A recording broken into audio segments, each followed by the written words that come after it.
Bonjour les amis, comment allez-vous aujourd'hui? Aujourd'hui, on va parler du magnésium. La principale source et le principal micronutriment qui lutte contre la fatigue et contre la dépression. Comment est-ce qu'il est associé avec le stress et comment, grâce à l'alimentation et grâce à la supplémentation et surtout, quel complément alimentaire choisir pour se supplémenter en magnésium, tout dans cette vidéo. Est-ce que vous êtes prêts? Allons-y. Le magnésium est non pas seulement présent dans les compléments alimentaires, il est apporté de manière exogène par notre alimentation. Dans quels produits alimentaires est contenu le magnésium? Donc premièrement, les légumineuses. Légumineuses, tout ce qui est pois chiches, lentilles, haricots verts, tous ces légumineuses contiennent une masse de magnésium dans leur concentration. Le plus important et le plus intéressant surtout à comprendre, c'est avec quelle manière doit-on cuire ces légumineuses. Ces légumineuses ne peuvent pas être cuites de manière longue. C'est ce qu'on appelle la cuisson al dente, comme les pâtes, comme les Italiens le préfèrent. Donc il s'avère que la cuisson al dente, elle n'est pas possible avec les légumineuses parce que sinon elle serait pas trop cuite. Donc on doit entamer notre cuisson overnight, donc durant la nuit.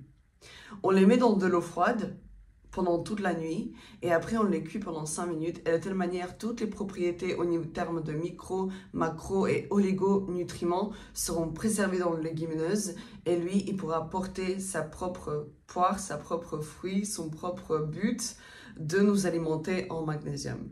Les légumes verts également sont très riches en magnésium et pareil que les légumineuses en termes de cuisson, évitez les températures très hautes et privilégiez les températures basses de cuisson pour bénéficier le côté de un croquant du légume vert et de deux de préserver le concentration en magnésium dans tel aliment. Également les noix, pas non les noix grillées mais plutôt les noix séchées ou une concentration en magnésium qui est très intéressante. Également, le chocolat noir, à peu près 70% de concentration de cacao, est une source très importante, très intéressante de magnésium et donc peut-être une alternative de dessert pour ceux qui préfèrent ou qui ont la dent sucrée de consommer quelque chose de sucré suite à un repas et ça peut être une bonne source de magnésium. Il n'est pas évident de dépister une carence en magnésium tout simplement parce que le magnésium se concentre au niveau de plasma de notre cellule eucaryote et n'est pas diffusé au niveau sanguin. C'est-à-dire que quand on fait une prise de sang pour dépister une carence en magnésium, elle peut ne pas être très apparente. C'est pour ça qu'il existe des signes physiologiques d'une carence de magnésium qu'on va voir tout de suite. Il s'avère de plus que le magnésium est sévèrement relié avec la sécrétion de cortisol. Il s'avère que le magnésium est le précurseur des enzymes qui sont eux-mêmes les précurseurs de la sécrétion du cortisol. C'est-à-dire que plus on a du magnésium au niveau de notre sang, au niveau de notre organisme, moins le niveau de cortisol est élevé. C'est-à-dire que plus on a de magnésium, moins on est stressé. Imaginons. Alors, quels sont les symptômes pour détecter une carence en magnésium au niveau physiologique de votre corps? Bien évidemment, la fatigue chronique. Vous êtes tout le temps fatigué. Vous n'avez pas de force de faire quoi que ce soit. Deuxièmement, les cernes sous les yeux. C'est un signe de carence en magnésium. L'œil qui tremble, la paupière tremblante. Ça aussi, c'est un signe de carence en magnésium. Bien évidemment, également, les mains tremblantes et aussi un défaut de sommeil. Vous avez l'apnée du sommeil, vous n'arrivez pas à dormir et vous avez des réveils nocturnes. Si vous êtes reconnu dans certains de ces symptômes, ça veut dire que vous êtes déficient en magnésium. Donc, vous avez besoin d'une supplémentation en magnésium en termes de compléments alimentaires. Et maintenant, on va parler vraiment des compléments alimentaires et comment supplémentation en magnésium peut améliorer votre état de santé et améliorer votre hygiène de vie. Le magnésium est un sel et bien évidemment qu'il y a différents types de sels qui peuvent être bien ou non assimilés par notre organisme. Commençons par déchiffrer et par fouiller un peu dans tout ce qui est différents sels de magnésium. Le premier et le moins cher sur le marché, c'est le magnésium inorganique. Il s'avère que lui, il passe à travers nos cellules sans être assimilé. Il s'avère que donc toutes les propriétés bénéfiques du magnésium ne vont pas être assimilées au niveau de notre organisme. Le deuxième, c'est le magnésium citrate. Il a un relativement bon prix. Il est assimilé par notre organisme, mais pas autant que le troisième dont on va parler bien évidemment maintenant. Il est bio-assimilé au niveau de nos cellules eucaryotes, c'est-à-dire qu'il passe à travers la double membrane phospholipidique. Il rentre dans la cellule eucaryote. Il est assimilé, mais pas autant que le troisième. Il est aussi assimilé au niveau de nos intestins.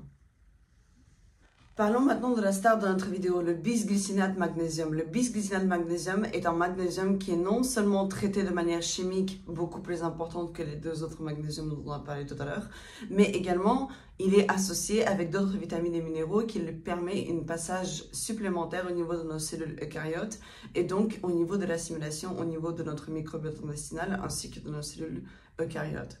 Il s'avère que l'assimilation de notre bisglycinate magnésium associé avec de la vitamine B6 permet le passage transport actif au niveau de nos cellules, au niveau de la barrière phospholipidique des cellules eucaryotes et donc permet une meilleure assimilation au niveau de nos cellules.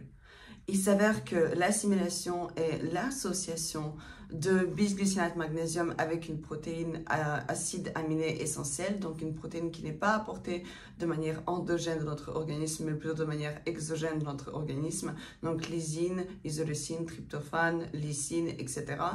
Tous ces acides aminés essentiels, quand ils sont comblés avec la molécule de magnésium bisglycinate, permettent un meilleur passage au niveau de la cellule eucaryote. Pourquoi donc? Au niveau de notre couche bilipidique, au niveau de notre cellule eucaryote, on a des canaux protéiques qui permettent le passage ou non de telle ou telle molécule. Quand la molécule de magnésium bisglycinate vient se bloquer sur le canal récepteur au niveau de notre cellule eucaryote, couplé avec un acide aminé essentiel, le canal s'ouvre et permet le passage direct de la molécule de bisglycinate couplée avec une protéine acide aminé essentielle dans notre cellule. Le passage est compris, le passage est complet, le passage est garanti. Donc, ce qu'on a compris avec cette vidéo, c'est que le accomplissement et le couplage d'un acide aminé essentiel de la vitamine B6, B9 ou B12 avec le magnésium bisglycinate permet le passage garanti au niveau de notre cellule et donc une assimilation complète au niveau de notre organisme du magnésium en question. Et qu'en est-il des dosages, allez-vous donc me demander? Pour une femme, c'est 360 mg de magnésium par jour et pour un homme, c'est 420 mg de magnésium par jour. Bien évidemment, le magnésium est un sel qui est très important pour le développement et pour la prévention du stress. Il est primordial pour la sécrétion du cortisol. Il est primordial pour stimuler nos hormones du bonheur, notamment la sérotonine. Il est primordial pour éviter la fatigue et pour éviter l'oxydation cellulaire. Le magnésium est une molécule magique qui joue beaucoup de rôles au niveau de notre corps. Maintenant, vous savez tout. Et sur ce, bisous bisous et à bientôt.